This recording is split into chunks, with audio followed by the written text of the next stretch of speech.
তো এইটো ভিডিওত আমি কি কৰিম মোস্ট যোনটো আমাৰ আহিবলগীয়া পৰীক্ষা আছে এইচএস পৰীক্ষা আমাৰ হাই সেকেন্ডাৰী কাউন্সিলৰ যোনটা পৰীক্ষা আহি আছে 16 তাৰিখে অহা 16 তাৰিখে ফেব্ৰুৱাৰী 16 তাৰিখে আমাৰ 17 তাৰিখে আমাৰ যোনটো এক্সাম আছে ফিজিক্সৰ এক্সাম তাৰ কাৰণে আমাৰ কেইটামান ইম্পৰ্টেন্ট কোৱেশ্চন আমি ডিসকাস কৰিম চেপ্টাৰ 2 জানাই ইলেক্ট্ৰোস্ট্যাটিক পটেনশিয়াল এণ্ড কেপাসিটেন্স ইয়াৰ আমাৰ দুটা পাৰ্ট বনাম ফাৰ্স্ট আমাৰ পটেনশিয়াল সেকশনটোৰ কাৰণে এটা বনাম আৰু নেক্সট তোমাৰ এইটো কেপাসিটেন্স বা এইটাৰ ডাইইলেক্ট্ৰিক এইখিনি সেকশনটোৰ কাৰণে মই এটা এক্সট্ৰাকে বনাম তো ইয়াৰ কাৰণে প্ৰথম যোনটো ইম্পৰ্টেন্ট কোৱেশ্চন তোমাৰ হৈছে খুব ইম্পৰ্টেন্ট কোৱেশ্চন যে এই ৰিলেশনটো মই মোৰ প্লেলিষ্টত পাবা তোমালোকে চাব পাৰা এই ৰিলেশনটো equal to minus of dv/dr ঠিক আছে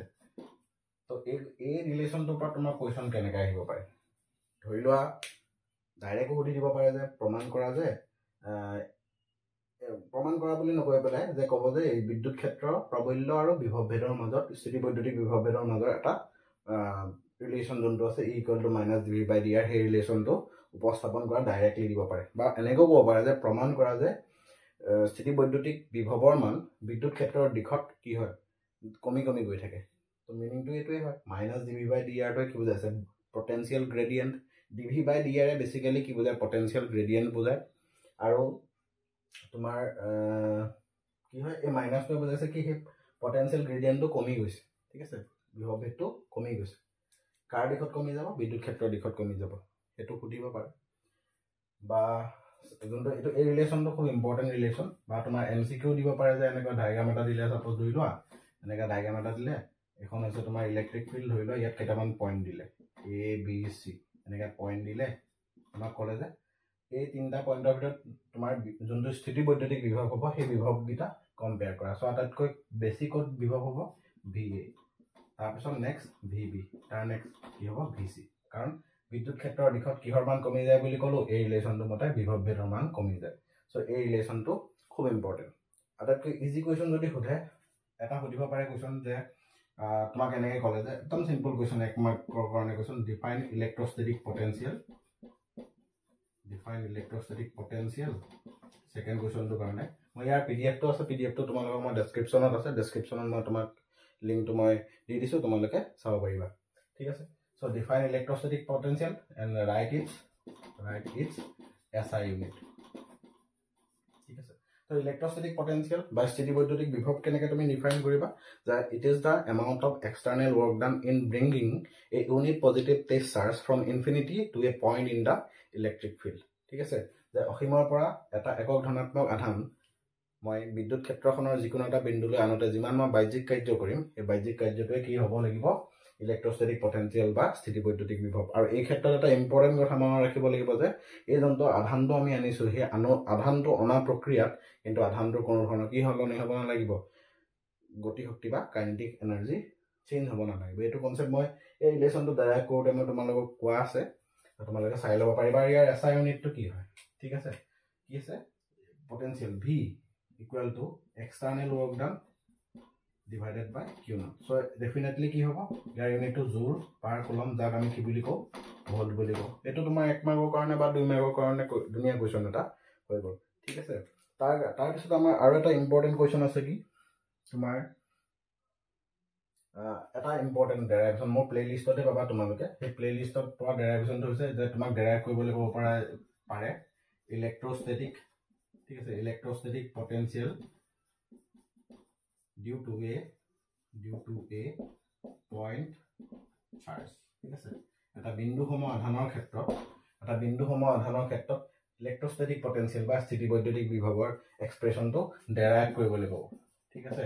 এই এক্সপ্ৰেছনটো ডেৰাইভ কৰিবলৈ ক'ব এইটো সম্ভৱ 3 মাৰ্কস মানৰ কাৰণে তোমাক দিব পাৰে এই কোৱেশ্চনটো 2 মাৰ্কস মানৰ কাৰণে দিব পাৰে আৰু ইয়াক ডিফাইন কৰিলে 1 + 1 2 দিব পাৰে ঠিক আছে 1 + 1 2 মাৰ্কৰ কাৰণে এইটো এটা ইম্পৰ্টেন্ট কোৱেশ্চন হয় আৰু তোমাৰ এই ডেৰাইভেশনটো আহিলে 3 মাৰ্কৰ কাৰণে আহিব আৰু এই ডেৰাইভেশনটো যদি আহে 2 মাৰ্কৰ কাৰণে আহিব ঠিক আছে খুব ইম্পৰ্টেন্ট এটো মই প্লেলিষ্টত পাবা ধুনিয়াকৈ মই এক্সপ্লেইন কৰা আছে কেনেকৈ মই অসীমৰ পৰা আনতে কেনেকৈ কাম কৰিব লাগিব কেনেকৈ ডিসপ্লেসমেন্টটো স্মল ডিসপ্লেসমেন্ট নিব লাগিব কিয় নিব লাগিব এইখিনি কথা ধুনিয়াকৈ মই এক্সপ্লেইন কৰি থৈছো তোমালোকে চাব পাৰিবা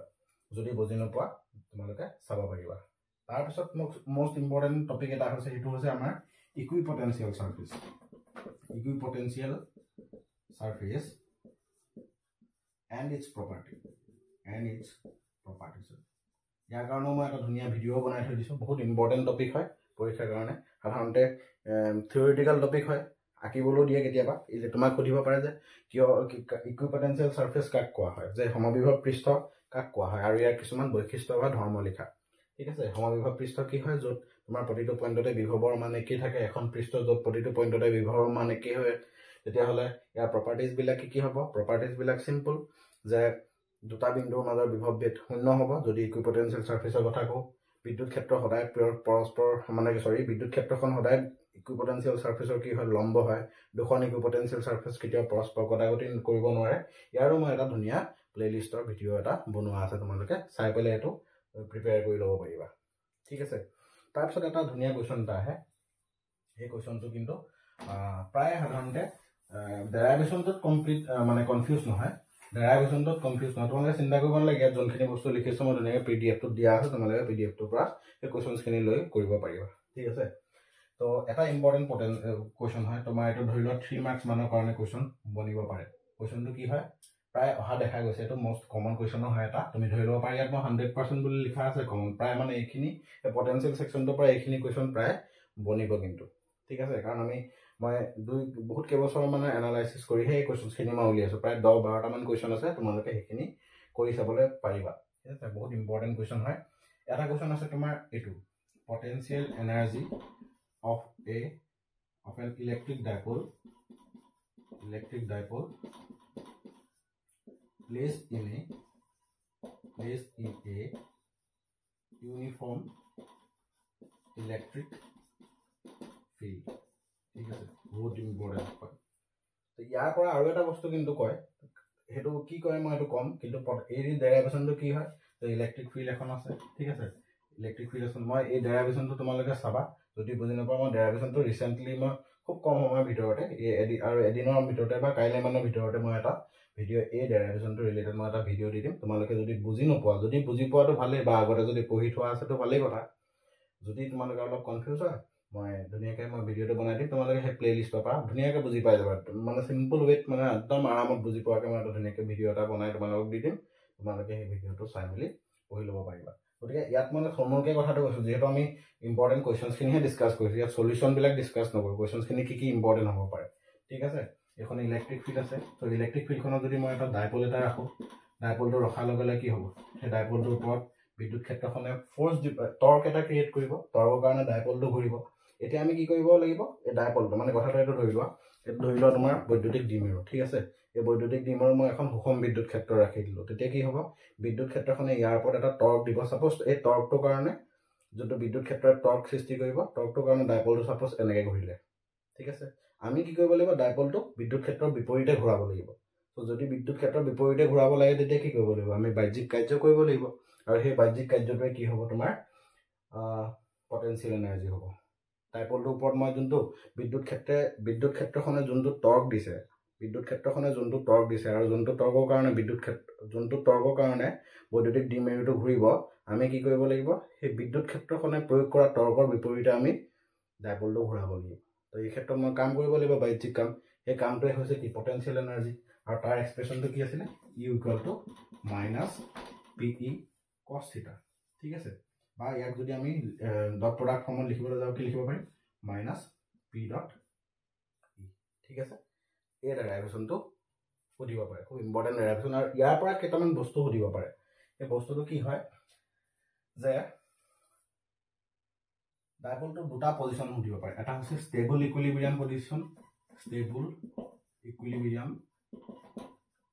পজিশ্যন আৰু এটা হৈছে আনষ্টেবল ইকুইলিব্ৰিয়াম পজিশ্যন ঠিক আছে আৰু এটা হৈছে আনষ্টেবল ইকুইলিব্ৰিয়াম পজিশ্যন এই পজিশ্যনকেইটা কোনটো হ'ব যদি বৈদ্যুতিক ডিমেৰু এটা মই এখন বাহ্যিক বিদ্যুৎ ক্ষেত্ৰ ৰাখি দিওঁ বাহ্যিক বিদ্যুৎ ক্ষেত্ৰত ৰখাৰ লগে লগে সেই বৈদ্যুতিক ডিমেৰুটোৰ ষ্টেবল ইকুইলিব্ৰিয়াম পজিশ্যন মানে সুস্থিৰ সাম্য অৱস্থা আৰু অস্থিৰ সাম্য অৱস্থা সেই দুটা তোমাৰ ছবিয়ে সহায়ত কেতিয়াবা আঁকিবলৈ দিয়ে বা পজিশ্যনকেইটা সোধে এতিয়া মনত ৰাখিবা ষ্টেবল ইকুইলিব্ৰিয়াম পজিশ্যন হ'বলৈ হ'লে কি হ'ব লাগিব প্ৰথম ইকুইলিব্ৰিয়াম বা সাম্য অৱস্থা কাক ক'ব যেতিয়া সেই যিকোনো এটা ছিষ্টেম বা যিকোনো এটা বস্তুৰ ষ্টেবল মানে কি ইকুইলিব্ৰিয়াম পজিশ্যন বা হাইম অৱস্থাত থকা মানে মিনিংটো হৈছে কি তাৰ ওপৰত নেট ফৰ্চটো 0 হ'ব গতিকে আমাৰ ষ্টেবল ইকুইলিব্ৰিয়াম পজিশনে হওক বা আনষ্টেবল ইকুইলিব্ৰিয়াম পজিশনে হওক তাৰ ওপৰত এফ নেটটো কি হ'ব 0 হ'ব ইয়াত আমি কাৰ কথা কৈছো ইউনিফৰ্ম ইলেক্ট্ৰিক ফিল্ড গতিকে ইয়াত তোমাৰ নেট টৰ্ক ঠিক আছে টৰ্কৰ মানটো কি হ'ব 0 হ'ব ঠিক তেনেকৈ ইয়াতো নেট ফৰ্চটো 0 হ'ব নেট টৰ্কৰ মানো 0 হ'ব নেট টৰ্কো 0 হ'ব ঠিক আছে ইকুইলিব্ৰিয়াম মানে মিনিংটো হৈছে লাগে কি ষ্টেবল ইকুইলিব্ৰিয়ামে হওক বা আনষ্টেবল ইকুইলিব্ৰিয়ামে হওক যেনেকুৱা ধৰণৰ ইকুইলিব্ৰিয়ামে নহওক লাগে কি হ'ব নেট ফৰ্চ বা নেট টৰ্কৰ মানটো 0 হ'ব ষ্টেবল ইকুইলিব্ৰিয়াম কাক ক'ব যোনটো অৱস্থাত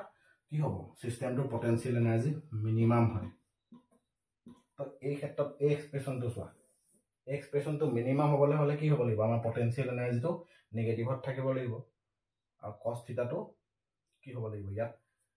যদি মই থিটাটো 0 ডিগ্ৰী ধৰো ঠিক আছে যদি মই ইফ থিটা ইজ 0 ডিগ্ৰী দেন তেতিয়া হলে কি হ'ব u = -p * e তাৰ মানে পটেনশিয়াল এনাৰ্জি নেগেটিভ মানে পটেনশিয়াল এনাৰ্জিটো কি হয় মিনিমাম ঠিক আছে আৰু এই পজিশনটোকে কি বুলি ক'ব stable equilibrium position stable equilibrium পজিশনত কি হ'ব সুস্থিৰ হাইম অৱস্থাত কি হ'ব যে নেট ফৰ্চটো 0 হ'ব লাগিব নেট টৰ্কটো 0 হ'ব লাগিব আৰু পটেনশিয়াল এনাৰ্জিটো মিনিমাম গতিকে এই এক্সপ্ৰেছনটোৰ পৰা পটেনশিয়াল এনাৰ্জি মিনিমাম হ'বলৈ হ'লে কি কৰিব লাগিব এই পটেনশিয়াল এনাৰ্জিটো নেগেটিভ হ'ব লাগিব নেগেটিভ হ'বলৈ হ'লে cos থিটা কি লিখিম 1 হ'ব লাগিব cos থিটা 1 হয় মানে কি থিটা 0 ডিগ্ৰী মানে যদি মই থিটা 0 ডিগ্ৰী ৰাখো থিটা 0 ডিগ্ৰী ৰখাৰ লগে লগে কি হ'ব u = -pe হ'ব এটোই হৈছে পটেনশিয়াল এনাৰ্জি আটাইতকৈ কি হয় মিনিমাম ভ্যালু গতিকে থিটা 0 ডিগ্ৰী হোৱা মানে কি থিটা 0 ডিগ্ৰী হোৱা মানে হৈছে তোমাৰ এইখন যোনটো বিদ্যুৎ ক্ষেত্ৰ হয় বিদ্যুৎ ক্ষেত্ৰৰ দিশৰ লগত আমাৰ যোনটো বৈদ্যুতিক দ্বিমেৰু ভ্ৰামক তাৰ দিশো একে হ'ব লাগিব কাৰণ এংগলটো এই থিটাটো কাৰ মাজত এংগল হ'ব ডাইপল মোমেন্ট আৰু ইলেক্ট্ৰিক ফিল্ড হয় না গতিকে আমাৰ তেতিয়া হলে -q + q এটো হৈছে ডিসটেন্স টুৱাইস গতিকে ডাইপল মোমেন্টৰ ডাইৰেকশন কি হ'ব এটোই হ'ব -q পৰা +q লে আমি জানো যে বৈদ্যুতিক দ্বিমেৰুৰ দিশ সদায় কি হয় বা কি হলে হয় নেগেটিভ চাৰ্জৰ পৰা পজিটিভ চাৰ্জলৈকে হয় ইলেক্ট্ৰিক ফিল্ডৰ দিকটো কেনেকৈ দিয়া আছে এনেকৈ থিটা 0 হ'ব লাগিব থিটা যদি 0 হ'বলৈ হয় p ডাইৰেকশনো কি হ'ব লাগিব সেম হ'ব নালাগিব জানো একে হ'ব লাগিব গতিকে আমাৰ কি হ'ব যেতিয়া বিদ্যুৎ ক্ষেত্ৰখন বৈদ্যুতিক দ্বিমেৰুৰ লগত একে দিশত থাকিব সমান্তৰাল হৈ থাকিব তেতিয়া আমাৰ এই পজিশনটোক আমি কি বুলি ক'ম ষ্টেবল ইকুইলিব্ৰিয়াম পজিশন বুলি ক'ম বা সুস্থিৰ সাম্য অৱস্থা আনষ্টেবল ইকুইলিব্ৰিয়াম পজিশন মানে নেট ফৰ্চটো 0 হয় বা নেট টৰ্কটো 0 হয় কিন্তু ইয়াত পটেনশিয়াল এনাৰ্জিটো কি হ'ব ম্যাক্সিমাম হ'ব পটেনশিয়াল এনাৰ্জি ম্যাক্সিমাম হ'বলৈ হ'লে কি হ'ব লাগিব আমাৰ এটো ভ্যালু পজিটিভ হ'ব লাগিব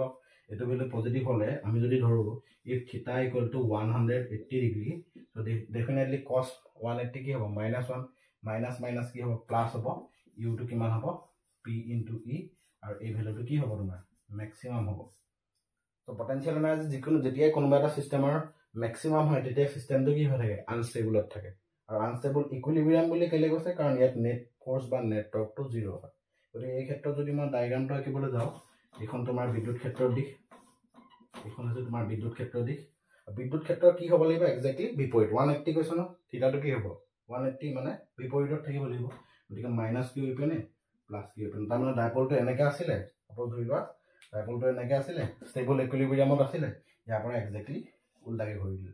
আনষ্টেবল হৈ গ'ল ঠিক আছে তো এটা কিমান হ'ব এই ডিসটেন্সটো টুৱাইছে তো ডাইপল মোমেন্টৰ ডাইৰেকশন কোনটো হ'ব ইপিনে হ'ব তো ইলেক্ট্ৰিক ফিল্ডৰ ডাইৰেকশন তোমাৰ ইপিনে আহিলে ডাইপল মোমেন্টৰ ডাইৰেকশন এনেকৈ আহিলে দুটা অপোজিট হোৱাৰ কাৰণে 180 ডিগ্ৰী হোৱাৰ কাৰণে এটো কি হ'ব আনষ্টেবল ইকুইলিব্ৰিয়াম পজিশন তাৰ মানে অকল তোমালোকে এই ডেৰাইভেশনটো চালেই নহব কিছুমান কোৱেশ্চন ষ্ট্ৰেট ফৰৱাৰ্ড চালেও নহব অকমান নিজৰ মাইন্ডটো লগাই পেলাই আমি অকমান সুস্থিৰভাৱে ভাবি পেলাই বস্তুখিনি কি কৰিব লাগিব কেনেকুৱা ধৰণৰ কোৱেশ্চন আহিব পাৰে সেইখিনিও ভাবিব লাগিব ঠিক আছে এতিয়া স্মাৰ্ট ওয়াৰ্ক কৰিব লাগিব এতিয়া হাৰ্ড ওয়াৰ্কৰ সলনি স্মাৰ্ট ওয়াৰ্ক কৰিব লাগিব যাতে আমি কম সময়তে বহুতখিনি বস্তু ক্যাপচাৰ কৰিব পাৰো বহুতখিনি বস্তু আমি আয়ত্ত কৰি পৰীক্ষাটো আমাৰ যাতে ভাল কৰিব পাৰো ঠিক আছে এটো খুব ইম্পৰ্টেন্ট কোৱেশ্চন তোমালোকে ছবিটো আঁকি ললে বা অকমান নোট কৰিলে কৰি ল'ব পাৰা মই এখিনি কোৱেশ্চন মই মেনশন কৰাই আছে ঠিক আছে ওকে তাৰপিছত নেক্সট ইম্পৰ্টেন্ট আৰু এটা কোৱেশ্চন আছে ইম্পৰ্টেন্ট কোৱেশ্চনটো কি হয়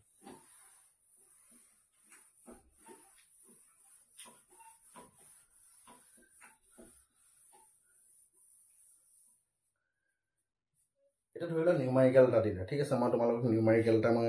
কৰাই আছো নিউমেৰিকেল এটা কৰাই দিম নিউমেৰিকেলটো ধৰা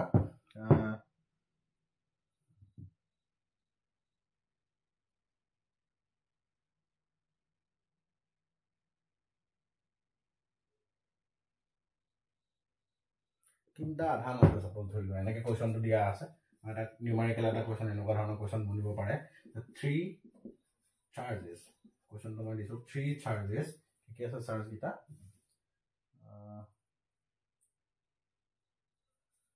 -2 microcoulomb -3 microcoulomb and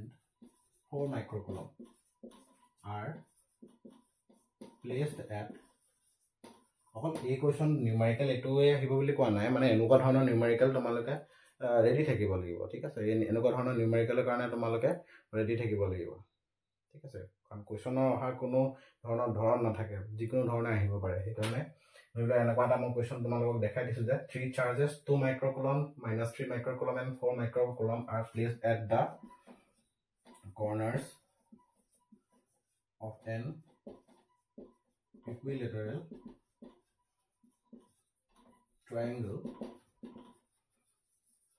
of side 1 meter. ঠিক আছে calculate the potential energy of the system. এটো তোমাৰ 2 মাৰ্কৰ কোৱেশ্চন আছে এনেকুৱা কোৱেশ্চন আহিলে 2 মাৰ্ক দিব তাতকে বেছি নিদিয়ে ঠিক আছে তাতকে বেছি কোৱেশ্চন তাতকে বেছি মাৰ্কৰ কোৱেশ্চন নহয় এটো 2 মাৰ্কৰ কোৱেশ্চন কেনে কৰিবা চোৱা যে তিনটা আধান আছে মই কমেন্ট কৰি দিছো তিনটা আধান আছে 2 microcoulomb -3 microcoulomb আৰু 4 microcoulomb এই তিনিটা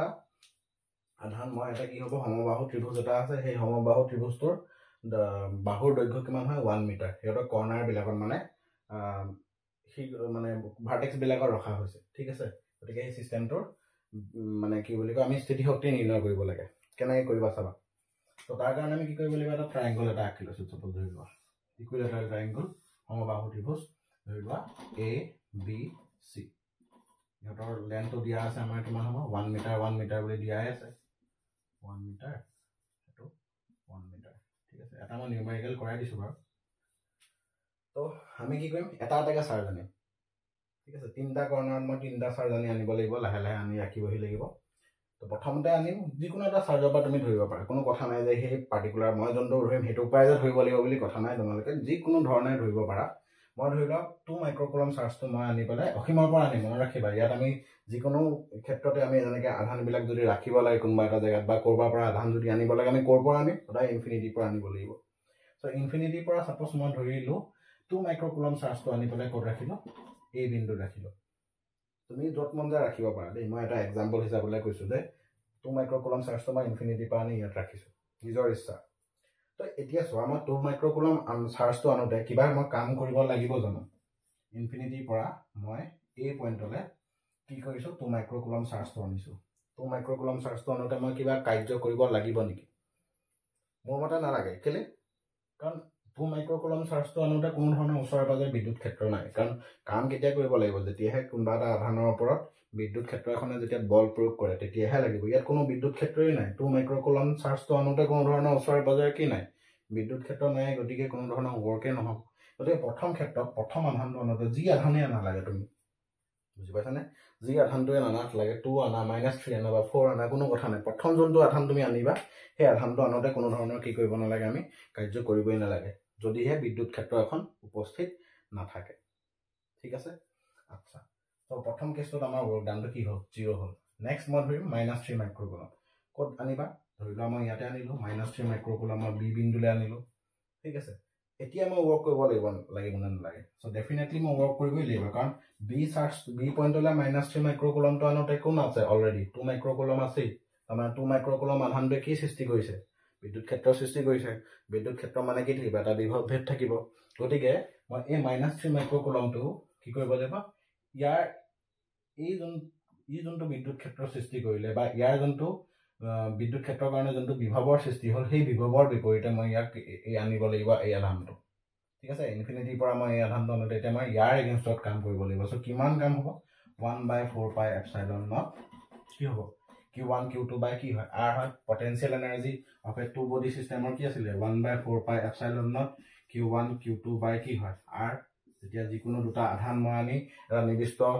দূৰত্বত যদি ইটোৰ পৰা আনটো এটা নিৰ্দিষ্ট দূৰত্বত যদি ৰাখো মানে r দূৰত্বত যদি ৰাখো ধৰি লোৱা Q1 আধানটোৰ পৰা মই Q2 আধানটো যদি R দূৰত্বত মই ৰাখো তেতিয়াহ'লে এই এৰেঞ্জমেণ্টটো এই কনফিগাৰেশ্যনটো বা এই এৰেঞ্জমেণ্টটো বা এই থুলটো মই সৃষ্টি কৰিবৰ বাবে যোনটো এই থুলটো সৃষ্টি কৰাৰ বাবে যোনটো পটেনশিয়েল এনাৰ্জি সৃষ্টি হ'ব সেই পটেনশিয়েল এনাৰ্জি বা স্থিতি শক্তিৰ মানটো হ'ব এইটো 1/4πε0 Q1 Q2 কি হয় R ঠিক আছে, এইটো তোমালোকে জানা। গতিকে আমি এই ফৰ্মুলাটো ইয়াত এপ্লাই কৰিম 1/4πε0 Q1 Q2 Q1 মানে তুমি কি ধৰিব পাৰা 2 মাইক্ৰকুলম 2 × 10⁻⁶ Q2 মানে -3 × 10⁻⁶ ঠিক আছে ডিভাইডেড বাই R R মানে 1 মিটাৰ 1 লিখিব পাৰা। এইটো মান হ'ব WB = 9 × 10⁹ আগত মাইনাস আহিব এটো মাইনাস আহিব * 2 * 3 * 10⁻⁻12 সো কিমান হ'ব WB =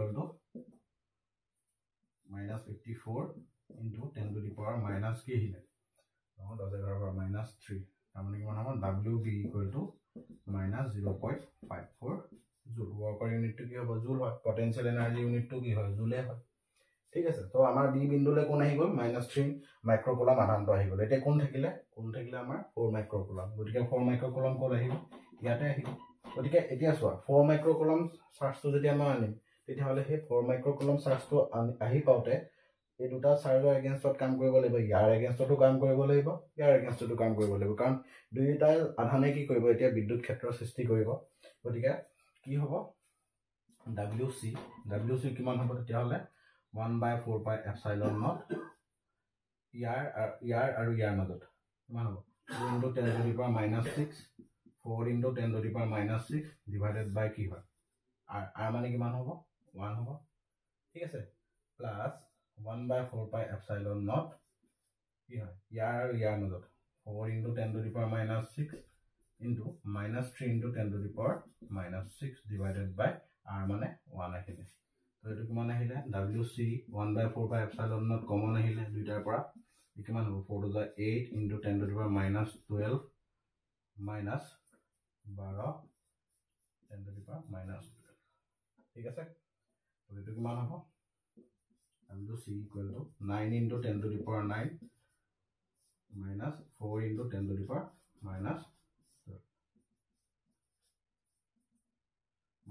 -36 × 10⁻³ তো আমাৰ এটো WC ভ্যালু কিমান লালে -0.36 জুল ঠিক আছে। মই তোমালোকে দেখিছা WC = -0.36 জুল আমাৰ এটো ক্যালকুলেশন। সো এই আধানখিনি মই এই ট্ৰায়াঙ্গলটোত বা এই ত্ৰিভুজটোত এই আধানখিনি আনোতে মই যিমান কাম কৰিম সেই কামটোৱে কি হ'ব এই সিস্টেমটোৰ পটেনশিয়াল এনাৰ্জি তোমালোকে হেতু জানে যে কোনোবা এটা আধান যদি বৈদ্যুতিক স্থিতি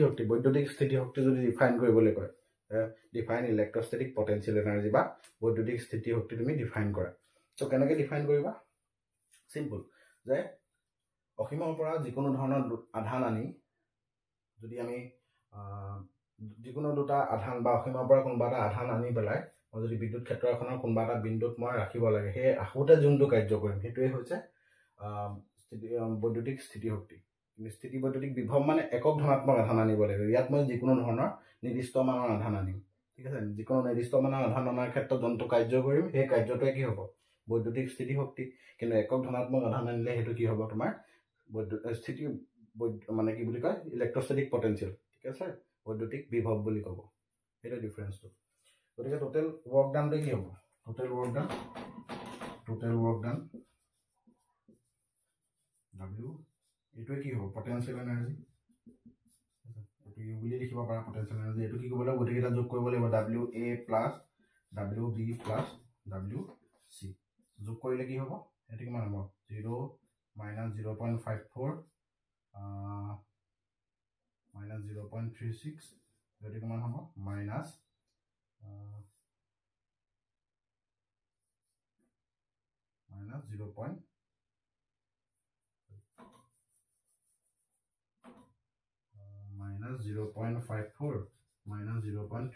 ঠিক আছে। তো এটো কিমান হ'ব -0.90 জুল ঠিক আছে। তো এটো হৈছে আমাৰ এনসাৰটো। এটো যদি কোৱেশ্চন তোমালোকৰ এনেকুৱা ধৰণৰ অকল বোলে এটোৱে আহিলে বুলি কথা নাই, তোমালোকক আধান বিলাক কেতিয়াবা স্কয়াৰৰ কৰ্নাৰ বিলাকতো ক'ব পাৰি মানে থাকিব পাৰে তেতিয়া তুমি এনেকৈ কৰিব লাগিব কৰা প্ৰচেছটো একেটাই মুঠতে যদি কোনো ধৰণৰ আধান নাথাকে প্ৰথম অৱস্থাত তেতিয়াহ'লে প্ৰথম আধানটো আনোতে এই এৰেঞ্জমেণ্টটো বনাবৰ কাৰণে প্ৰথম আধানটো আনোতে আমি কাৰ্য কোনো ধৰণৰ কৰিব নালাগে ৱৰ্ক ডানটো 0 হ'ব গ্ৰেজুৱেলি চাৰ্জৰ সংখ্যা বাঢ়ি যাব কাৰ্যৰ পৰিমাণো বাঢ়ি গৈ যাব ঠিক আছে যিমান টোটেল কাৰ্য হ'ব সেইটোৱে কি হ'ব চিষ্টেমটোৰ পটেনচিয়েল এনাৰ্জি ঠিক আছে এটা সাধাৰণতে কি হয় ডেৰাইভেশ্যন এটা থাকে ঠিক আছে সেই ডেৰাইভেশ্যনটো কেনেকুৱা ধৰণৰ চাবা বহুত চিম্পল ডেৰাইভেশ্যন হয় ডেৰাইভেশ্যনটো কেনেকৈ কৰিব লাগে চাবা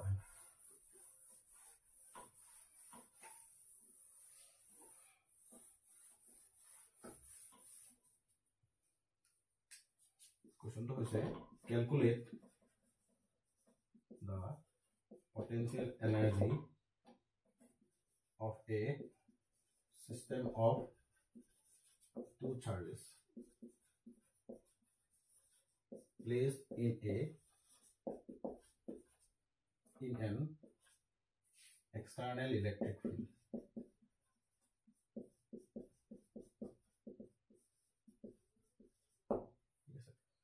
এটো কিন্তু এতিয়া কোৱেশ্যনটো খুব ইম্পৰ্টেন্ট 2 মাৰ্কৰ কাৰণে কোৱেশ্যনটো যে আমাৰ এতিয়া বিদ্যুৎ ক্ষেত্ৰ এখন আছে মানে অলৰেডি আগতে নাছিলে আধান দুটা আনিছো আধান দুটা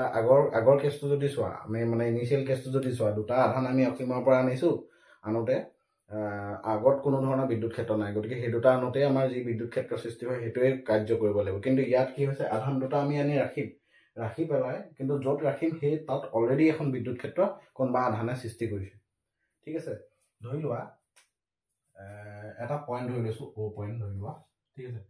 এটা এই ও পয়েন্টৰ কোঅৰ্ডিনেট যেনিবা মই অৰিজিন বা মূল বিন্দু হিচাপে ধৰিছো ইয়াৰ পৰা যেনিবা মই ধৰি লোৱা ইনফিনিটি পৰা আনিম চাৰ্জ বিলাক মই সব ইনফিনিটি পৰা আনিম ইনফিনিটি পৰা ইয়াৰ পৰা r1 দূৰত্বত মই এটা আধান ৰাখিম q1 ঠিক আছে তো সেই q1 আধানটো মই কি কৰিব লাগিব অসীমৰ পৰা আনি পেলাই ইয়াত ৰাখিব লাগিব সো ডেফিনেটলি ও পয়েন্টত ধৰি লোৱা কোনবা এটা আধান আছে ধৰি লোৱা সাপোজ ধৰি লোৱা কোনবা এটা আধান আছে যোনটো আধানে কি কৰিলে ইয়াৰ চাৰিফালে এখন বিদ্যুৎ ক্ষেত্ৰ সৃষ্টি কৰি আছে গতিকে সেই বিদ্যুৎ ক্ষেত্ৰখনৰ কোনবা এটা বিন্দু ধৰি লোৱা এই বিন্দুটোলৈ মই অসীমৰ পৰা q1 আধানটো আনিম তেতিয়া কি কৰিব লাগিব এই বিন্দুটো যোনটো আধান থাকিব আৰু সেই আধানটো যোনখন বিদ্যুৎ ক্ষেত্ৰ সৃষ্টি কৰিছে সেই বিদ্যুৎ ক্ষেত্ৰৰ এগেইনষ্টত কি কৰিব লাগিব কাম কৰিব লাগিব বিদ্যুৎ ক্ষেত্ৰখনে যোনটো বিভৱৰ সৃষ্টি কৰিব সেই বিভৱৰ এগেইনষ্টত কাম কৰিব লাগিব q1 আধানটো আনোতে প্ৰথমতে আমাৰ কি আছিল q1 আধানটো আনোতে কোনো কাৰ্য কৰিবলগীয়া হোৱাই নাছিল কাৰণ কেলে কোনো ধৰণৰ হেৰিয়ে নাই এই বিদ্যুৎ ক্ষেত্ৰ নাই কিন্তু ইয়াত আমাৰ কি আছে বিদ্যুৎ ক্ষেত্ৰ এখন আছে অলৰেডি গতিকে প্ৰথম কেছতে আমি কি কৰিব লাগিব কাম কৰিব লাগিব সেকেন্ড কেছত চাবা যদি মই আৰু এটা আধান ধৰি লোৱা ইয়াত q2 আধান ইয়াৰ পৰা ধৰি লোৱা এটা r2 দূৰত্বত আছে q2 আধানটো মই একেই অসীমৰ পৰা আনিম তো ইয়াত কি কৰিব লাগিব q2 আধানটো কেনেকৈ কাম কৰিব লাগিব ইয়াৰ এগেইনষ্টত কাম কৰিব লাগিব মানে বিদ্যুৎ ক্ষেত্ৰখন যোনখন অলৰেডি আছে তাৰ এগেইনষ্টটো কাম কৰিব লাগিব প্লাস কি হ'ব এই আধানটো আহি গ'ল নে নাই ইয়াৰ এগেইনষ্টটো কি কৰিব লাগিব কাম কৰিব লাগিব তো তেতিয়া হলে টোটাল ৱৰ্ক ডান কেনেকৈ হ'ব প্ৰথমতে q1 ৰ ক্ষেত্ৰত কি হ'ব wq1 কাৰ এগেইনষ্টত কাম কৰিব লাগিব যোনখন অলৰেডি বিদ্যুৎ ক্ষেত্ৰ আছে তাৰ এগেইনষ্টত তাৰ মানে q1 আধানটো আনিছো কিমান হ'ব q1 * v r1 তে কি বুজাইছে পজিশন বুজাইছে মানে যোনটো পটেনশিয়াল হ'ব ঠিক আছে এই ইয়াত যোনটো আধান অলৰেডি আছে হি যোনখন বিদ্যুৎ ক্ষেত্ৰ সৃষ্টি কৰিছে আৰু সেই বিদ্যুৎ ক্ষেত্ৰখনৰ কাৰণে কি হ'ল এটা বিভৱৰ সৃষ্টি হ'ব আৰু সেই বিভৱটো কিহৰ ফাংচন হয় ডিসটেন্স বা পজিশনৰ ফাংচন হয় গতিকে আমি কি লিখিব পাৰো wq1 = q1 * vr1 ঠিক আছে এটো বুজি পালা মানে যোনটো আধান q1 মই অসীমৰ পৰা আনিছো সেই q1 আধানটোৱে এই বিদ্যুৎ ক্ষেত্ৰখনে যোনটো বিভৱৰ সৃষ্টি কৰিব সেই বিভৱৰ এগেইনষ্টত মই কাম কৰিছো q1 * vr1 ঠিক আছে r1 হৈছে vr1 r1 মানে v টো হৈছে r1 ৰ ফাংচন সেকেন্ড কেছটোত কি হ'ব wq2 চাবা wq2 ক্ষেত্ৰত কি কৰিব লাগিব এই q2 আধানটোৱে এই বিদ্যুৎ ক্ষেত্ৰখনৰ বিপৰীতেটো কাম কৰিবই তাৰ মানে q2 vr2 টো হ'বই প্লাস কি হ'ব প্লাস এই আধানটো আহিলে নাই এই আধানটোৰ এগেইনষ্টটো কাম কৰিব লাগিব কাৰণ এই আধানটোও নিজে এখন কি কৰিব বিদ্যুৎ ক্ষেত্ৰৰ সৃষ্টি কৰিব গতিকে q2 আধানটোৱে q1 ৰ এগেইনষ্টত কৰা কামটো যোনটো হ'ব হেতুৱে কি হ'ব পটেনশিয়াল এনাৰ্জি এটো হ'ব আমি কি লিখিম q1 q2 বাই এই ডিসটেন্সটো কি লিখিব পাৰা আৰু r2 - r1 বুলি লিখিব পাৰা ঠিক আছে r2 - r1 এনেকৈ লিখিব পাৰা বা কিছুমান কিতাপত তোমালোকৰ r1 টো বুলি লিখা আছে তোমালোকে যোনটো সুবিধা হ'ব অৰ এনেকৈ লিখিব পাৰা wq2 মান তোমালোকে দুই ধৰণে মই দেখাই দিছো এটো হয় তোমালোকে এনেকৈ লিখিব পাৰা r2 - r1 বুলি লিখিব পাৰা নহলে এনেকৈ লিখিব পাৰা q2 v r2 + 1/4 pi epsilon naught q1 q2 by r1 ঠিক আছে ইহঁতৰ মাজৰ দূৰত্ব এটো r1 টো বুলি লিখিব পাৰা ঠিক আছে গতিকে টোটেল ৱৰ্ক ডান কি হ'ব পটেনচিয়েল এনাৰ্জি গতিকে potential energy of the system কিমান হ'ব potential energy of the system কিমান হ'ব U ইকুৱেল টু এই দুটা ৱৰ্ক প্লাছ কৰা তাৰ মানে কি হ'ব Q1 VR1 plus Q2 VR2 plus 1/4 pi epsilon naught Q1 Q2 by R12 R1 তো এনেকৈ লিখিব পাৰা বা এনেকৈ লিখিব পাৰা যাৰ যি সুবিধা এনেকৈ লিখিব পাৰা গতিকে এইটো এটা ইম্পৰ্টেণ্ট কুৱেশ্যন সাধাৰণতে আমি প্ৰায় ইগনোৰ কৰি দিওঁ এই কুৱেশ্যনটো টপিকটো মই ৰেয়াৰলি অহা দেখিছোঁ দেই এই কুৱেশ্যনটো কেতিয়াবাকে যদি কমপ্লেক্স কৰিবলৈ মন যায় এনেকৈ দি দিব পাৰে কুৱেশ্যনটো আমি এইটোতো জানো যে দুটা আধান আনি ৰাখিব লাগে বিদ্যুৎ ক্ষেত্ৰ এখন তেতিয়া ৱৰ্ক ডানটো কিমান হয় জানো যাৰ কাৰণ প্ৰথমটোত ৱৰ্ক কৰিব নালাগে ছেকেণ্ডটোত লাগিব কিন্তু যদিহে বিদ্যুৎ ক্ষেত্ৰ এখন অলৰেডি থাকে তেতিয়া কি কৰিব লাগিব তেতিয়া কিন্তু এইটো ইম্পৰ্টেণ্ট ঠিক আছে তোমালোকে এইটো নোট কৰি ল'ব পাৰা এইটো 2 মাৰ্ক তাতকৈ বেছি নিদিয়ে কুৱেশ্যনটো ঠিক আছে এইটো ইম্পৰ্টেণ্ট কুৱেশ্যন হয় কিছুমান তাৰপিছত তোমাৰ কেনেকুৱা ধৰণৰ কুৱেশ্যন আহিব পাৰে ধৰি লোৱা এইটো সুধিব পাৰে যে বিদ্যুৎ ক্ষেত্ৰ এখন কি হয় এনেকুৱা ধৰণৰ কুৱেশ্যন আহে নহয় কেতিয়াবা পৰিবাহী এটাৰ ভিতৰত কেলে মুঠ বিদ্যুৎ ক্ষেত্ৰৰ বাবল্য মান কিয় কাৰণে কি হয় শূন্য হয় তেনেকৈ আহে নহয় কুৱেশ্যন এটা সেই কুৱেশ্যনটোত কেনেকৈ লিখিবা তোমালোকে কি কৰিব লাগিব আমি যদি এটা পৰিবাহী এটাৰ কথা কওঁ পৰিবাহী এটাত কি হয় যথেষ্ট সংখ্যক মুক্ত ইলেক্ট্ৰন থাকে গতিকে যদি সেই পৰিবাহীটো মই এখন বিদ্যুৎ ক্ষেত্ৰত ৰাখি দিওঁ বাহ্যিক বিদ্যুৎ ক্ষেত্ৰত তেতিয়াহ'লে সেই বাহ্যিক বিদ্যুৎ ক্ষেত্ৰখনৰ কাৰণে পৰিবাহীটোৰ ভিতৰত কি হ'ব আধানৰ মেৰুকৰণ হ'ব আৰু পৰিবাহী এটাত ইমানেই আধান থাকে যে বাহিৰৰ বিদ্যুৎ ক্ষেত্ৰখন সম্পূৰ্ণৰূপে কেঞ্চেল কৰিব পৰাকৈ এখন ভিতৰত আবিষ্ট বিদ্যুৎ ক্ষেত্ৰ এখনৰ সৃষ্টি হয় যোনে কি হ'ব বাহিৰৰ বিদ্যুৎ ক্ষেত্ৰখনক সম্পূৰ্ণৰূপে কি কৰি দিব পাৰে কেঞ্চেল কৰি দিব পাৰে সেইকাৰণে net electric field inside of a কণ্ডাক্টৰটো কি হয় 0 হয় ইয়াৰ মানে শ্বৰ্টছ এটা বনোৱা আছে তোমালোকে চেক কৰি চাব পাৰা দেই ইয়াৰ এটা খুব ইম্পৰ্টেণ্ট কুৱেশ্যন মই বনোৱা আছে এইটো ডেৰাইভেশ্যন সম্ভৱ তোমালোকে বুজি পালা তাৰপিছত আৰু এনেকুৱা ধৰণৰ মই যোনটো ক'লোঁ ইম্পৰ্টেণ্ট কিয় হয় কেলে হয় এনেকুৱা ধৰণৰ কুৱেশ্যন খুব সুধিব পাৰে এইটো যোনটো মই এইমাত্ৰ ক'লোঁ কেলে পৰিবাহীটোৰ ভিতৰত 0 হয় ঠিক আছে সেইটো মই অকণমান ডেমনষ্ট্ৰেশ্যন দিয়ে দিছোঁ ধৰি লোৱা এইটো আমাৰ কণ্ডাক্টৰ এটা আছে বাহিৰৰ পৰা বিদ্যুৎ ক্ষেত্ৰ দিলা ঠিক আছে এইখন বাহিৰৰ পৰা বিদ্যুৎ ক্ষেত্ৰ হৈ গ'ল বাহিৰৰ পৰা যোনখন বিদ্যুৎ ক্ষেত্ৰ দিলা ইনত এইখনৰ কাৰণে কি হ'ব ইয়াত যিমানখিনি ধনাত্মক আৰু ঋণাত্মক আধান আছে আধানৰ বাহকখিনি আছে গোটেইখিনি কি হ'ব ছেপাৰেট হ'ব এইটো ক'ব কি মেৰুকৰণ বা পলাৰাইজেশ্যন তাৰ কাৰণে ভিতৰতো এখন বিদ্যুৎ ক্ষেত্ৰৰ সৃষ্টি হ'ব EI আৰু সেই ই নটৰ মানটো কি হয় EI সমান হৈ যায় সেইকাৰণে ই নট মাইনাছ EI কি হয় 0 হয় এইটো কি বুজাইছে net electric field E not minus EI কেলে কৰিলো যিহেতু দুইটাই কি হয় অপজিট হয় ঠিক আছে মই এইটো শ্বৰ্টকৈ বুজাই দিলোঁ বস্তুটো এইটো এটা ইম্পৰ্টেণ্ট কুৱেশ্যন চাবা তোমালোকে তাৰপিছত এটা এনেকুৱা ধৰণৰ কুৱেশ্যন আছে যোনটো কুৱেশ্যনত প্ৰায় কনফিউজ হোৱা আমি দেখা পাওঁ ষ্টুডেণ্টছবিলাকৰ সেই কনফিউজনটো হৈছে কি যদিহে তোমাৰ এটা মই বৈদ্যুতিক দ্বিমেৰু দিওঁ ঠিক আছে ধৰি লোৱা এটা বৈদ্যুতিক দ্বিমেৰু দিওঁ তেতিয়াহ'লে সেই বৈদ্যুতিক দ্বিমেৰুটোৰ মধ্যবিন্দুত বিদ্যুৎ ক্ষেত্ৰৰ বাবল্য কিমান হয় বৈদ্যুতিক দ্বিমেৰুটোত মধ্যবিন্দুটোত একেবাৰে মিড পইণ্ট ঠিক আছে EO মধ্যবিন্দুটোত বিদ্যুৎ ক্ষেত্ৰৰ বাবল্যৰ মান কিমান হ'ব এটা ধৰি লোৱা প্লাছ কিউ কাৰণে এইটো পইণ্টত বিদ্যুৎ ক্ষেত্ৰৰ বাবল্যৰ মান যেনিবা মই ধৰি লৈছোঁ E মাইনাছ কিউ চাৰ্জটোৰ কাৰণেও অ' পইণ্টত বিদ্যুৎ ক্ষেত্ৰৰ বাবল্যৰ মান কিমান হ'ব ইয়ে হ'ব কাৰণ দুইটা মেগনিটিউডটো সমান মিড পইণ্ট কৰি দিয়াৰ লগে লগে এইটো যেনিবা দূৰত্বটো মই টুৱাইছে বুলি ধৰি লৈছোঁ গতিকে এই ডিষ্টেঞ্চটো গতিকে এই ডিষ্টেঞ্চটো কি হয় হয় দুইটাই এ ডিষ্টেঞ্চ গতিকে ডিষ্টেঞ্চটোও সমান আধানকেইটা সমান গতিকে এই আধানটো অ' পইণ্টত চেম বিদ্যুৎ ক্ষেত্ৰৰ বাবল্যৰ সৃষ্টি কৰিব মাইনাছ কিউ আধানটো চেম বিদ্যুৎ ক্ষেত্ৰৰ বাবল্যৰ সৃষ্টি কৰিব গতিকে টোটেল বিদ্যুৎ ক্ষেত্ৰ এইখনৰ দিশ চাবা দেই প্লাছ কিউ আধানতে ইয়াত যোনটো ধৰি লওঁ আমি একক ধনাত্মক আধান এটা ধৰিলোঁ গতিকে একক ধনাত্মক আধানটোৰ ওপৰত কি হ'ব এটা ৰিপালচিভ ফ'ৰ্চ দিব মাইনাছ কিউ আধানটোৱে ইয়াক কি কৰিব এট্ৰেক্ট কৰিব তো গতিকে দুইখন বিদ্যুৎ ক্ষেত্ৰৰ বাবল্য একে হোৱাৰ কাৰণে দুইখন বিদ্যুৎ ক্ষেত্ৰৰ বাবল্য কি হৈ যাব প্লাছ হৈ যাব অৰ্থাৎ বৈদ্যুতিক দ্বিমেৰু এটাৰ কাৰণে মধ্যবিন্দুত যোনটো বিদ্যুৎ ক্ষেত্ৰৰ বাবল্য হয় তাৰ মান কি হ'ব প্ৰতিটো আধানে নিজাববীয়াকৈ যোনখন বিদ্যুৎ ক্ষেত্ৰৰ সৃষ্টি হ'ব তাৰ মানৰ দুগুণ হ'ব বুজি পাইছানে মই কি ক'লোঁ যে তোমাৰ ওচৰত এটা যদি বৈদ্যুতিক দ্বিমেৰু দিয়া থাকে এইটো এটা MCQৰ কাৰণে ইম্পৰ্টেণ্ট কুৱেশ্যন বা ফিল ইন দ্য ব্লেংকছ আজিকালি তোমালোকে দেখিছে লাষ্ট এবছৰ দুবছৰ কুৱেশ্যনবিলাক ফিল ইন দ্য ব্লেংকছো খুব দিবলৈ ধৰিছে গতিকে সেই ফিল ইন দ্য ব্লেংকছৰ কাৰণে এটা ইম্পৰ্টেণ্ট কুৱেশ্যন হ'ব পাৰে যে তোমাক যদি সোধে যে বৈদ্যুতিক দ্বিমেৰু এটা আছে আৰু সেই বৈদ্যুতিক দ্বিমেৰুটোৰ মধ্যবিন্দুত বিদ্যুৎ ক্ষেত্ৰৰ বাবল্যৰ মান ডেছ হয় তেতিয়া তুমি কি ক'ব লাগিব যে বৈদ্যুতিক দ্বিমেৰু এটাৰ বাবে ইয়াৰ দ্বিমেৰুটোৰ মধ্যবিন্দুত বিদ্যুৎ ক্ষেত্ৰৰ প্ৰাবল্যৰ মান প্ৰতিটো আধানে সৃষ্টি কৰা বিদ্যুৎ ক্ষেত্ৰৰ প্ৰাবল্যৰ দুগুণ হয় ঠিক আছে সেই ডাইপলটোৰ কাৰণে পটেনশিয়েলৰ মান কিমান হ'ব ধৰি লোৱা একেটা ডাইপলে মই ব্যৱহাৰ কৰিছো এই একেটা ডাইপলৰে twice the distance ধৰি লোৱা একেটা ডাইপলৰ কাৰণে মধ্যবিন্দুত বিভৱৰ মান কিমান হ'ব ঠিক আছে মধ্যবিন্দুত বিভৱৰ মান কিমান হ'ব ও পইণ্টত ইয়াৰ কাৰণে বিভৱ কিমান হ'ব VO প্লাস Q কাৰণে বিভৱ কিমান হ'ব 1/4 পাই এপসাইলন নট Q বাই কি হ'ব A হ'ব কাৰণ ডিসটেন্সটো A হয় মাইনাস Q কাৰণে কি হ'ব VO পইণ্টত মাইনাস Q কিমান হ'ব -1/4 পাই এপসাইলন নট কাৰণ মাইনাস কি আহিলা minus Q charge potential scalar quantity plus থাকিলে প্লাস মাইনাস থাকিলে মাইনাস Q বাই E হ'ব R হ'ব R মানে সৰি ইয়াত R মান কিমান আহিব A আহিব সো নেট কিমান হ'ব V net ইকুয়াল টু মান VO plus Q plus VO minus Q so দুটা যদি আমি প্লাস কৰো কি হয় আনসাৰটো 0 হ'ব নাই গতিকে আমি তোমাক খুদিব পাৰে যে তুমি এটা এক্সাম্পল দিয়া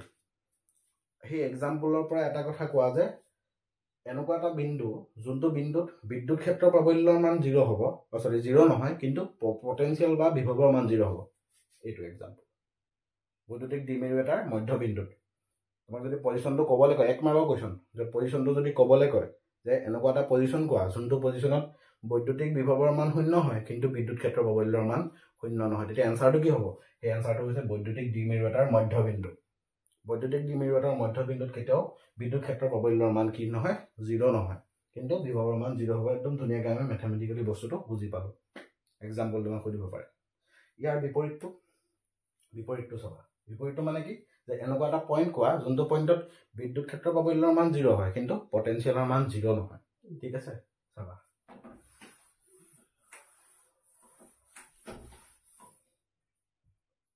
তো ইয়াত কি হ'ব চাবা যদি আমি এটা পৰিবাহী এটা কথা কওঁ ঠিক আছে পৰিবাহী এটাৰ ভিতৰত কি হয় নেট চাৰ্জ 0 হয় ঠিক আছে পৰিবাহী এটাৰ সাধাৰণতে কি হয় পৰিবাহী এটাৰ ভিতৰত চাৰ্জ নাথাকে চাৰ্জখিনি ক'ত থাকে বাহিৰত থাকে সাৰফেসত ডিস্ট্ৰিবিউট হৈ থাকে ইউনিফৰ্মলি সাৰফেসত কি হৈ থাকে ডিস্ট্ৰিবিউট হৈ থাকে তো তেতিয়া হলে তো ইয়াৰ ভিতৰত যদি মই ইলেক্ট্ৰিক ফিল্ডৰ মানটো আমাৰ কি হ'ব 0 হ'ব কাৰণ চাৰ্জ নাই ইলেক্ট্ৰিক ফিল্ড 0 হ'ব এতিয়া খুদিছে যদি এই পইণ্টত ভিতৰ মানে এই পৰিবাহীটোৰ ভিতৰত যদি ইলেক্ট্ৰিক ফিল্ডৰ মান 0 হয় এই পইণ্টত পৰিবাহীটোৰ ভিতৰত আমাৰ বিদ্যুৎ স্থিতিবৈদ্যুতিক বিভৱৰ মান 0 হ'ব পাৰে নেকি এতিয়া আমি চাও যে E = -dV/dr এই ৰিলেচনটো আমি জানো তো ইয়াৰ পৰা কি লিখিলো dV = -edr ঠিক আছে তো dV কি হ'ব যদিহে E টো যেহেতু আমি কি পালো পৰিবাহীটোৰ ভিতৰত বা কণ্ডাক্টৰটোৰ ভিতৰত ইলেক্ট্ৰিক ফিল্ডৰ মান যেহেতু 0 পালো গতিকে এই টাৰ্মটো আমাৰ 0 আহিলে dV মানে কি বুজাইছে dV মানে পটেনশিয়াল ডিফাৰেন্স ধৰি লোৱা এইটো পইণ্ট মই A বুলি ধৰি লৈছো এইটো পইণ্ট মই যেনিবা O বুলি ধৰি লৈছো বা B বুলি ধৰি লৈছো ধৰি লোৱা তো dV মানে কি পটেনশিয়াল ডিফাৰেন্স অৰ্থাৎ VA - VB = কি হয় 0 হয় মানে B A পইণ্টটো মই সাৰফেসত ধৰিছো আৰু B পইণ্টটো ভিতৰত ধৰিছো বুজি পাইছানে যে আমি পৰিবাহীটোৰ কণ্ডাক্টৰটোৰ সাৰফেসত এটা পইণ্ট ধৰিছো আৰু ভিতৰত এটা পইণ্ট ধৰিছো ইন্টেৰিয়ৰত এটা পইণ্ট ধৰিছো A আৰু B গতিকে dV টোৱে কি বুজাইছে potential difference between this two points মানে VA - VB বুলি লিখিলো dV = 0 মানে কি VA - VB = 0 তাৰ মানে মিনিংটো কি যে VA = VB অৰ্থাৎ কি অৰ্থাৎ মানে হৈছে যে পৰিবাহীটোৰ ভিতৰত আমি কি দেখিলো বিদ্যুৎ ক্ষেত্ৰৰ প্ৰাবল্যৰ মান 0 হয় কিন্তু বিভৱৰ মান 0 নহয় বিভৱৰ মান কিমান হ'ব এই পৰিবাহীটোৰ পৃষ্ঠত যদি আমি স্থিতিবৈদ্যুতিক বিভৱৰ মান ক্যালকুলেট কৰো যিমান ওলাব সাপোজ ধৰি লোৱা এই পইণ্টত তুমি বিভৱৰ মান ক্যালকুলেট কৰিলা কিমান হয় V সাম ভ্যালু যেনিবা সাপোজ x ওলালে মই এনে এক্সাম্পল এটা কৈছো যে এই পইণ্টত এই পৰিবাহীটোৰ পৃষ্ঠত থকা আধানখিনিৰ বাবে এই পইণ্টত তুমি কি কৰিলা এই পৰিবাহীটোৰ পৃষ্ঠত যেনিবা স্থিতিবৈদ্যুতিক বিভৱৰ মান ক্যালকুলেট কৰিলা কিমান পালা x আৰু সেই মানটোৱে ক'ত পাবা B টো পাবা কনস্ট্যান্ট হয় তাৰমানে কি বুজিলা যে পৰিবাহী এটাৰ ক্ষেত্ৰত আমি এটোটো জানোই আমি এই বস্তুটো জানো V = 1/4 pi epsilon not Q/r তাৰমানে V is inversely proportional to r তাৰমানে V বা পটেনশিয়ালৰ মান কি হোৱাৰ লগে লগে সলনি হয় দূৰত্বৰ লগে লগে কমি গৈ থাকে কিন্তু ভিতৰৰ পইণ্টৰ পৰা সাৰফেসৰ পইণ্টলৈকে কিন্তু পটেনশিয়ালৰ মান সলনি নহয় কনস্ট্যান্ট হৈ থাকে কাৰণ চোৱা VA = VB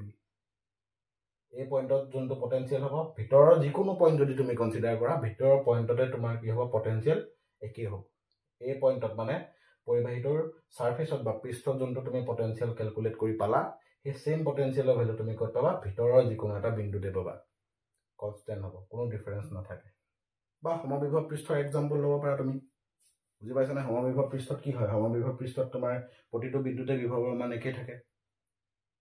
ঠিক আছে ইলেক্ট্ৰিক ফিল্ডখনে কৰা কামটো কি হয় 0 বুলি হৈ পেলাই আমি গমেই পাওঁ ঠিক আছে যদি আমি গ্ৰাফটো আঁকিবলৈ যাওঁ ঠিক আছে এই পৰিবাহী কণ্ডাক্টৰটোৰ ভিতৰৰ মানে কাৰণে আমি যদি ভিতৰৰ পৰা বাহিৰলৈকে যদি এটা ধৰি লোৱা এটা ভিতৰৰ পইণ্টৰ পৰা তুমি বাহিৰলৈ এটা পইণ্ট ধৰি লৈছা পি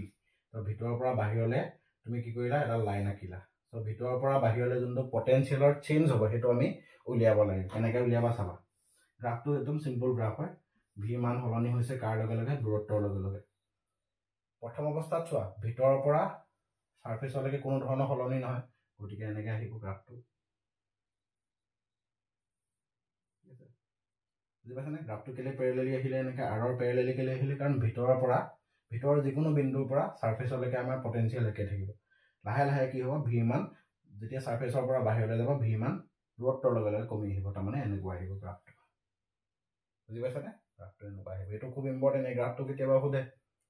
ঠিক আছে বহুত ইম্পৰ্টেণ্ট কুৱেশ্যন যে পৰিবাহী এটাৰ ভিতৰত ইলেক্ট্ৰিক ফিল্ড 0 হয় কিন্তু বিভৱৰ মান 0 নহয় কথাটো ব্যাখ্যা কৰা তুমি মেথমেটিকেলি এনেকৈ ক'বা কৈ পেলাই ক'ব লাগিব যে VA = VB অৰ্থাৎ যে এই পৰিবাহীটোৰ পৃষ্ঠত আমি যোনটো বিভৱৰ মান পাম সেই মানটোৱে আমি ভিতৰৰ যিকোনো বিন্দুত বিভৱৰ মান হিচাপে পাম ঠিক আছে অৰ্থাৎ পৰিবাহীটোৰ ভিতৰৰ পৰা পৃষ্ঠৰ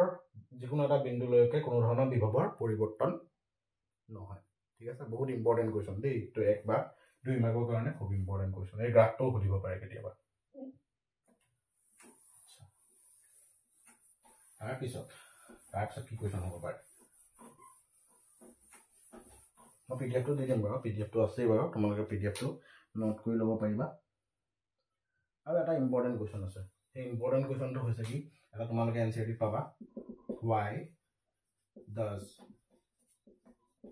electric field lines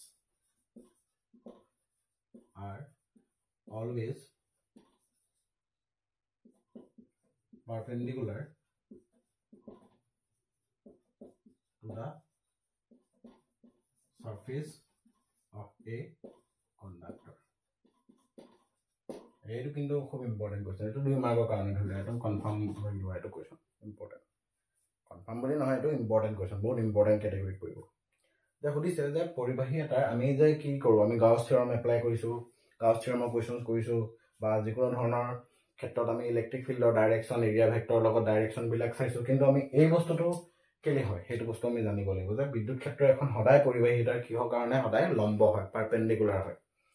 সাপোজ তাৰমানে এনেকুৱা সুধিছে যদি এইটো এটা স্পেৰিকেল কণ্ডাক্টৰ হয় গতিকে ইয়াত চাৰ্জবিলাক কি হ'ব ছাৰ্ফেচত ইউনিফৰ্মলি ডিষ্ট্ৰিবিউট হৈ আছে ঠিক আছে তো ইলেক্ট্ৰিক ফিল্ড লাইন্সবিলাক কি হ'ব এনেকৈ পাৰপেণ্ডিকুলাৰ হ'ব যদি নিগেটিভ চাৰ্জ থাকে কি হ'ব ইনৱাৰ্ড ডাইৰেকশ্যনত হ'ব ঠিক আছে আমাৰ ইলেক্ট্ৰিক ফিল্ড লাইন্সবিলাক এনেকুৱা কেলে হয় বুলি সুধিছে ঠিক আছে ইলেক্ট্ৰিক ফিল্ড লাইন্সবিলাক সদায় ছাৰ্ফেচত পাৰপেণ্ডিকুলাৰ কেলে হয় সুধিছে সাপোজ মই ধৰি লৈছোঁ যে ইলেক্ট্ৰিক ফিল্ডখন এনেকুৱা পাৰপেণ্ডিকুলাৰ নহয় পেলাই এনেকুৱা অকণমান অব্লিক এংগলত হৈছে বেকাকে হয় ছাৰ্ফেচৰ লগত কিবা এংগল ফৰ্ম কৰিছে যেনিবা সাপোজ থিটা এংগল ফৰ্ম কৰিছে ঠিক আছে ইলেক্ট্ৰিক ফিল্ডখন পাৰপেণ্ডিকুলাৰ নহয় পেলাই এক্সেক্টলি পাৰপেণ্ডিকুলাৰ নহয় পেলাই কি হৈছে অকণমান বেকা ছাৰ্ফেচৰ লগত কিবা এটা এংগল কৰি পেলাই ফৰ্ম হৈছে চ' ডেফিনেটলি ভেক্টৰ ৰুল মতে আমাৰ কি আহিব দুটা কম্পনেণ্ট আহিব ই কছ থিটা আৰু তাৰ লম্ব দিশত কি আহিব ই সাইন থিটা আহিব বুজি পালা ই কছ থিটা তাৰমানে ই কছ থিটাটোৱে কি বুজাইছে এই ইলেক্ট্ৰিক ফিল্ডৰ কছ কম্পনেণ্ট ই সাইন থিটাটোৱে ইলেক্ট্ৰিক ফিল্ডৰ নৰ্মেল কম্পনেণ্ট বা ভাৰ্টিকেল কম্পনেণ্ট ইলেক্ট্ৰিক ফিল্ডে কি কৰিব যিকোনো আধানৰ ওপৰত ইলেক্ট্ৰিক ফিল্ডে সদায় কি দিয়ে এটা বল প্ৰয়োগ কৰে আমি সেইটো জানোৱেই গতিকে এই ই কছ থিটা কম্পনেণ্টটো কোনটো ডাইৰেকশ্যনত আছে টেনজেণ্ট বা স্পৰ্শকৰ দিশত নাই জানো স্পৰ্শকৰ দিশত হোৱাৰ কাৰণে কি হ'ব এই ইলেক্ট্ৰিক ফিল্ডখনে বা ই কছ থিটা কম্পনেণ্টটোৱে কি কৰিব এই আধানখিনি ছাৰ্ফেচত থকা আধানখিনিৰ ওপৰত এটা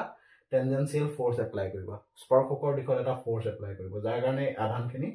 ছাৰ্ফেচটোত মুভমেণ্ট কৰিবলৈ ষ্টাৰ্ট কৰিব ধৰি লোৱা এই ই কছ থিটা কম্পনেণ্টটোৱে এই আধানটোৰ ওপৰত ফ'ৰ্চ দিলে যাৰ কাৰণে আধানটো এনেকৈ পৃষ্ঠৰ দিশত মুভ কৰিব ষ্টাৰ্ট কৰিব যাৰ কাৰণে ই ইয়াক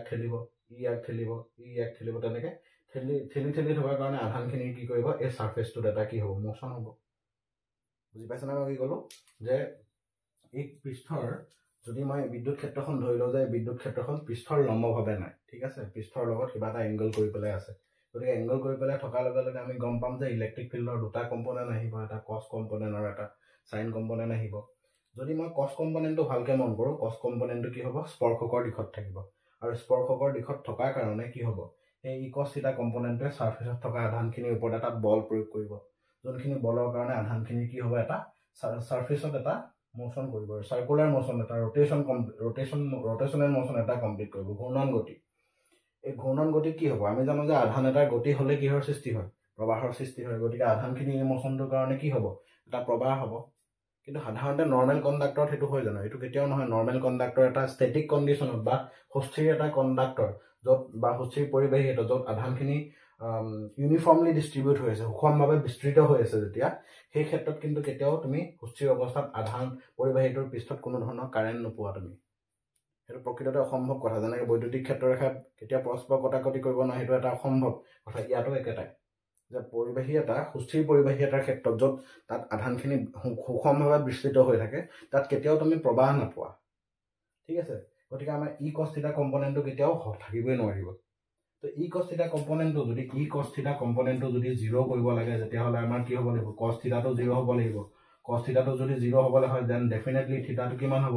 90 ডিগ্ৰী হ'ব লাগিব না নাই থিটা 90 ডিগ্ৰী হোৱা মানে কি যে এই এংগলটো 90 ডিগ্ৰী হোৱা তাৰ মানে কি হ'ব ইলেক্ট্ৰিক ফিল্ডখন সাৰফেসৰ লগত কেনেকৈ থাকিব লাগিব ইলেক্ট্ৰিক ফিল্ডখন সাৰফেসৰ লগত হ'ব 90 ডিগ্ৰী কৰিবলৈ থাকিব লাগিব সেইকাৰণে বিদ্যুৎ ক্ষেত্ৰৰ প্ৰবল্য সদায় পৃষ্ঠৰ কি হয় লম্ব হয় এটা মনত ৰাখিবা ঠিক আছে কস থিটা কম্পোনেন্টৰ কাৰণে কাৰেণ্টৰ প্ৰবাহৰ সৃষ্টি হ'ব যোনটো প্ৰবাহ কেতিয়াও অসম্ভৱ হয় ঠিক এই প্ৰবাহটো পাবই নোৱাৰা সুষমভাৱে বিস্তৃত হৈ থকা সুস্থিৰ অৱস্থাত থকা পৰিবাহী এটাৰ ক্ষেত্ৰত বা কণ্ডাক্টৰ এটাৰ ক্ষেত্ৰত য'ত সুষমভাৱে চাৰ্জ ডিস্ট্ৰিবিউট হৈ আছে ইউনিফৰ্মলি ডিস্ট্ৰিবিউট হৈ আছে তাত তুমি কেতিয়াও সুস্থিৰ অৱস্থাত কাৰেণ্ট নোপোৱাই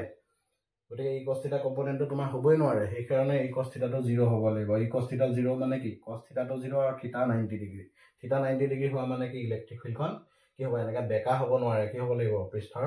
লম্ব হ'ব লাগিব ঠিক আছে বহুত ইম্পৰ্টেণ্ট কুৱেশ্যন হয় সেইটো মই ডিছকাছ কৰিলোঁ আৰু কেইটামান কুৱেশ্যন কি আছে ধৰি লোৱা তোমাৰ এনেকুৱা ধৰণৰ কুৱেশ্যন থাকিব পাৰে মই এনেই কুৱেশ্যনবিলাক অৰ্ডাৰলি কৈ দিছোঁ দেই PDF টো পাবাই এনেকুৱা ধৰণৰ কুৱেশ্যন তোমালোকে চাবা এক্সাম্পল NCERT এক্সাম্পলত যোনকেইটা কুৱেশ্যন আছে যে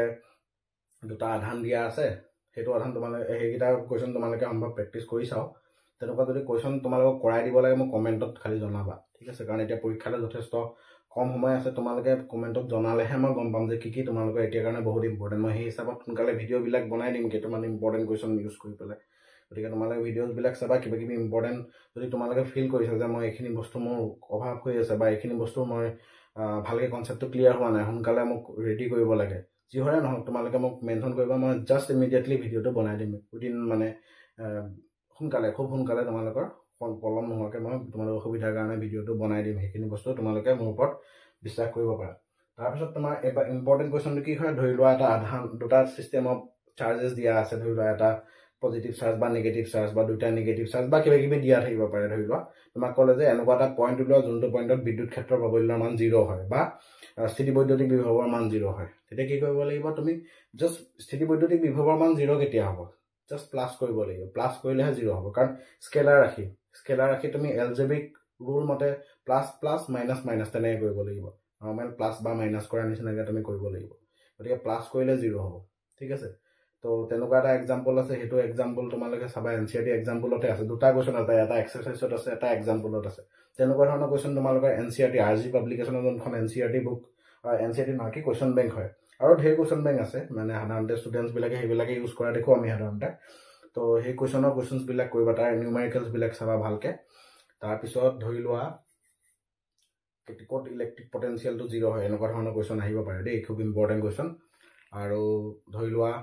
মই যোনটো ক'লোঁ potential energy of A system ধৰি লোৱা এনেকৈ নিউমেৰিকেল নিদি পেলাই মই যে পটেঞ্চিয়েল এনাৰ্জি নিউমেৰিকেলটো কৰিলোঁ সেই নিউমেৰিকেলটো নিদি পেলাই তোমালোকক ধৰি লোৱা এনে Q1 Q2 Q3 তিনিটামান আধান দিলে সেই আধানটো তোমাৰ বা দুটা আধান দিলে যে এই দুটা আধান তুমি বিদ্যুৎ ক্ষেত্ৰৰ যিকোনো দুটা বিন্দুত এটা নিৰ্দিষ্ট ছেপাৰেশ্যনৰ ৰাখিব লাগে ৰাখোঁতে কিমান কাৰ্য কৰিলা বা কিমান ছিষ্টেমটোৰ পটেঞ্চিয়েল এনাৰ্জি কিমান হ'ব সেইটো সুধিব পাৰে কুৱেশ্যনটো এইকেইটা যোনখিনি কেছ তোমালোকে NCERT যোনটো সেকেন্ড চেপ্টাৰ আছে সেই সেকেন্ড চেপ্টাৰটোত ইলেক্ট্ৰষ্টেটিক শিল্ডিং বুলি এটা বস্তু আছে ঠিক আছে স্থিতিবৈদ্যুতিক আৱৰণ তাৰমানে আৱৰণ তাৰমানে কি হ'ব সাধাৰণতে তোমালোকে দেখিছা এনেকুৱা ধৰণৰ আমাৰ সিম কাৰ্ড দেখিছানে সিম কাৰ্ড হওক বা আমাৰ যোনটো কি হয় তোমাৰ এটিএম কাৰ্ডত দেখিছানে গোল্ডৰ কোটিং এটা দিয়া থাকে সেইটো মেটেল কোটিং এটা দিয়া থাকে কেলে যেতিয়া আমি সেইটো ইউজ কৰিম যিকোনো ধৰণৰ ইলেক্ট্ৰনিক ডিভাইচ বা আমি মোবাইলতে আমাৰ সিমটো লগাই থাকে ঠিক আছে মেমৰি কাৰ্ডছ হওক ঠিক আছে সেইবিলাকত আমাৰ কি হ'ব গোল্ড বা সিলভাৰৰ কোটিং এটা দিয়া থাকে প্ৰলেপ এটা দিয়া থাকে ঠিক আছে সেইটো প্ৰলেপটো কিহৰ কাৰণে দিয়া থাকে কাৰণ আমি জানো এইমাত্ৰ পঢ়িলো যে কণ্ডাক্টৰ বা মেটেল এটাৰ ভিতৰত কেতিয়াও বিদ্যুৎ ক্ষেত্ৰ সোমাব নোৱাৰে গতিকে সেই কোটিংটো দিয়াৰ কাৰণে কি হ'ব যোনটো ডিভাইচ আমি ব্যৱহাৰ কৰিম সেই ডিভাইচত কি হ'ব কাৰেণ্ট ফ্লো হোৱাৰ কাৰণে যথেষ্ট কিছুমান বিদ্যুৎ ক্ষেত্ৰ সৃষ্টি হ'ব পাৰে কাৰণ ইলেক্ট্ৰিক ডিভাইচ এটা তুমি যেতিয়া অপাৰেট কৰিবা ইলেক্ট্ৰিক ডিভাইচটো অপাৰেট কৰি থাকিলে তাৰ মাজেদি বিদ্যুৎ ক্ষেত্ৰৰ প্ৰাবল্য বিদ্যুৎ ক্ষেত্ৰৰ সৃষ্টি হোৱাটো স্বাভাৱিক কথা গতিকে যাতে সেই বিদ্যুৎ ক্ষেত্ৰখনে কিছুমান অনিষ্টকাৰী বিদ্যুৎ ক্ষেত্ৰই যাতে এই আধানটোক মানে ডেমেজ কৰিব নোৱাৰে সেইকাৰণে সেই কোটিংটো দিয়া হয় মেটেল কোটিংটো দিয়া হয় মেটেল কোটিংটো দিলে মেটেলৰ মাজেদি ইলেক্ট্ৰিক ফিল্ড সোমাব নোৱাৰে ঠিক আছে সো এই প্ৰসেসটোক ইলেক্ট্ৰষ্টেটিক শিল্ডিং বুলি কোৱা হয় স্থিতিবৈদ্যুতিক আৱৰণ সেইটো কিন্তু চাবা এবাৰ ডেফিনেশ্যনটো কেনেকৈ আছে ধুনীয়াকৈ কেভিটি আঁকি পেলাই তোমালোকৰ কিতাপত ধুনীয়াকৈ আছে পঢ়ি চাবা ঠিক আছে দৰকাৰ হ'লে আমি ইলেক্ট্ৰষ্টেটিক শিল্ডিঙৰ এটা সৰু ভিডিঅ' এটা বনাই দিম বাৰু তোমালোকৰ সুবিধাৰ কাৰণে বা নোটছ লাগিলে মই দি দিব পাৰিম বাৰু আৰু সেইটো চাবা আৰু তোমালোকে এনচিইআৰটি সেই সেকেন্ড চেপ্টাৰটো মানে কেপাচিটেন্স সেকশনটো মই নেক্সট বেলেগ এটা ভিডিঅ' বনাম এইটো ভিডিঅ'ত মই এইকেইটা বস্তু ডিছকাছ কৰিলোঁ আৰু লগতে তোমালোকৰ হেৰি আছে কেইটামান ইম্পৰ্টেণ্ট কুৱেশ্যন পইণ্ট ৱাইজ লিখা নাথাকে জানো এই যে মই যোনকেইটা বস্তু ডিছকাছ কৰিলোঁ কেলে পাৰপেণ্ডিকুলাৰ হ'ব লাগিব ইলেক্ট্ৰিক ফিল্ড কেলে ভিতৰত ইলেক্ট্ৰিক ফিল্ডটো 0 হয় কিন্তু পটেঞ্চিয়েল 0 নহয় কেইটামান পইণ্ট ৱাইজ যে আছে নহয় পইণ্টকেইটা সেইকেইটা কিন্তু বহুত ইম্পৰ্টেণ্ট আহিছে পৰীক্ষাত ঠিক আছে সেইকেইটা মিছ নকৰিবা তোমালোকে সেইকেইটা ধুনীয়াকৈ পঢ়িবা সেইকেইটাৰ পৰা কুৱেশ্যন আহিবই পটেঞ্চিয়েল সেকশনটো এয়াই তাতকৈ বেলেগ কুৱেশ্যনটো মই দেখাই নাই এইকেইটা কুৱেশ্যনতে সৰু সুৰা ডেফিনেশ্যনছবিলাক চাবা আৰু এইখিনিতো তোমালোকে জানাই এইখিনি পঢ়িছা যেতিয়া ইমানকেইদিনে পঢ়িলা যেতিয়া গম পোৱাই অলপ কিছুমান নিজেও প্ৰিপেৰেশ্যন কৰিবলৈ এইকেইটা মানে ইম্পৰ্টেণ্ট কুৱেশ্যন ঠিক আছে পিডিএফটো দিম পিডিএফটো এবাৰ তোমালোকে কৰি চাবা তোমালোকৰ সুবিধা হ'ব আহি আছে পৰীক্ষা যিহেতু ইম্পৰ্টেণ্ট কুৱেশ্যন বেংক ফ'ল' কৰিবা এনচিইআৰটিৰ ভিতৰুৱা কুৱেশ্যনছবিলাক খুব কৰিবা ঠিক আছে এক্সাৰচাইজৰ কুৱেশ্যনছখিনি ভিতৰুৱা কুৱেশ্যনছখিনি খুব কৰিবা ইম্পৰ্টেণ্টবিলাক কুৱেশ্যনছবিলাক চাবা ইগন'ৰ নকৰিবা যিকোনো ধৰণৰ টপিক ভালকৈ পঢ়িবা এনেও ধুনীয়া নম্বৰ আহিব খালি বস্তুবিলাক থৰ ৰিডিং কৰিব লাগিব ঠিক আছে এইখিনি মই দিলোঁ তোমালোকক এক্সাম্পল হিচাপে কেইটামান কুৱেশ্যন চেম্পল হিচাপে দিলোঁ পৰীক্ষাৰ কাৰণে মষ্ট ইম্পৰ্টেণ্ট কুৱেশ্যন হিচাপে মই সেইটো চেম্পল হিচাপে দিলোঁ এইকেইটা চাবা বহুত ইম্পৰ্টেণ্ট কুৱেশ্যন চিলেক্টিভলি মই লৈ আনিছোঁ পিডিএফটো দিমেই পিডিএফটো পাবাই পিডিএফটো ভালকৈ পঢ়িবা এইখিনিয়ে বস্তু আছিলে ভালকৈ পঢ়া শুনা কৰা জয়